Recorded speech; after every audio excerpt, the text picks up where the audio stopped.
কলকাতা বিমানবন্দরের মসজিদ সরানো নিয়ে মুখ খুললেন নওশাদ সিদ্দিকী। কি বললেন বিস্তারিত শোনাবো আপনাদের।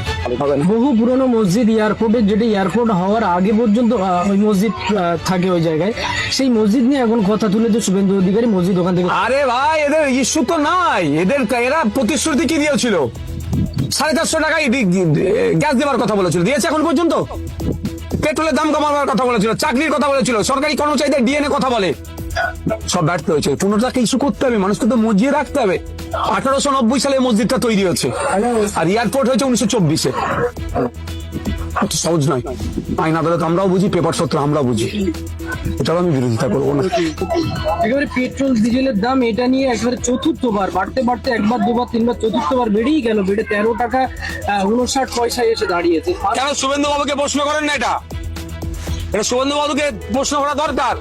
এই প্রশ্ন না করতে পারেন, ওই জন্য মাদ্রাসায় বন্দে মাতরম বাধ্যতামূলক। এই প্রশ্ন না করতে পারেন, রাস্তায় নামাজ পড়া যাবে না। এই প্রশ্ন না করতে পারেন, গরুর এই বলে পুরো আপনাকে আমাকে ভুলিয়েছে। প্রশ্ন করাতে হবে, শুভেন্দু বাবুকে জবাব দিতে হবে। এখান থেকে আমি প্রশ্ন করছি, শুভেন্দু বাবুকে জবাব দিতে হবে। আপনি বলেছিলেন যে আমাদেরকে ক্ষমতায় নিয়ে আসুন, অর্থাৎ বলেছিলেন তিনি বিজেপিকে ক্ষমতায় নিয়ে আসলে, ওনাদেরকে ক্ষমতায় আনলে দিল্লি উত্তরপ্রদেশের মতো পেট্রোলের দাম হবে। আজকে কেন হয়নি? এই প্রশ্নগুলো করতে হবে। আমি প্রশ্ন করছি, অন্যদেরও বলবো প্রশ্ন করুন শুভেন্দু বাবুকে। কেউ প্রশ্নের ঊর্ধ্বে নয়। দেশের আইন বিচার আদালত আছে, যেমন দেশের গণতন্ত্র আছে, সংবিধান আছে। হ্যাঁ, প্রশ্ন স্বাধীনতা বজায় রেখে করতে হবে। এই প্রশ্ন না করতে পারে, আপনাকে আমাকে অন্যদিকে মাইন্ডকে ডাইভার্ট করে রেখে দিয়েছে। বাড়তেই থাকলে মানুষ কোন জায়গায় পৌঁছবে, মানে এই এর কোনো সুরাহা মিলবে বলে মনে করছে? হিন্দু খাতরে মেয়ে বলে তো ভোটটা চেয়েছে। হিন্দু ভাইদেরকে খাতরা থেকে উদ্ধার হচ্ছে, যে আমার সমাজের হিন্দু ভাইরা খাতরা থেকে উদ্ধার হতে গিয়ে 113 টাকা পেট্রোল কিনতে হয়। আমার নওশাদ সিদ্দিকীর কষ্ট হবে না? আমার অন্তত হিন্দু ভাই আমার সমাজের খাতরা থেকে উদ্ধার হোক না। এরা ফেলিওর হচ্ছে। আর কিছুটা দিন, আগামী দিন দেখবেন আর্থিকভাবে ভারতবর্ষ কোন জায়গায় গিয়ে দাঁড়াচ্ছে। আপনি ভাবতে পেরেছেন?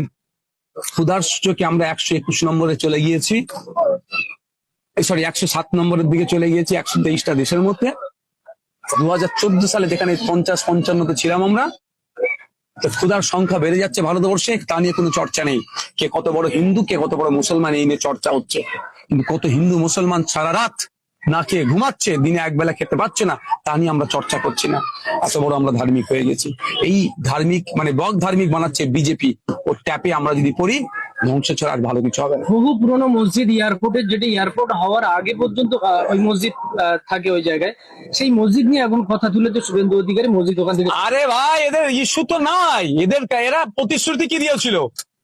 450 টাকায় গ্যাস দেওয়ার কথা বলেছিল, দিয়েছে এখন পর্যন্ত? পেট্রোলের দাম কমাবার কথা বলেছিল, চাকরির কথা বলেছিল, সরকারি কর্মচারীদের ডিএনএ কথা বলে, সব ব্যর্থ হয়েছে। 15 টাকা ইস্যু করতে হবে, মানুষকে তো মজিয়ে রাখতে হবে। 1890 সালে মসজিদটা তৈরি হয়েছে, আর এয়ারপোর্ট হয়েছে 1924-এ। সহজ নয়। আইন আদালত আমরাও বুঝি, পেপার সত্র আমরাও বুঝি। ধন্যবাদ।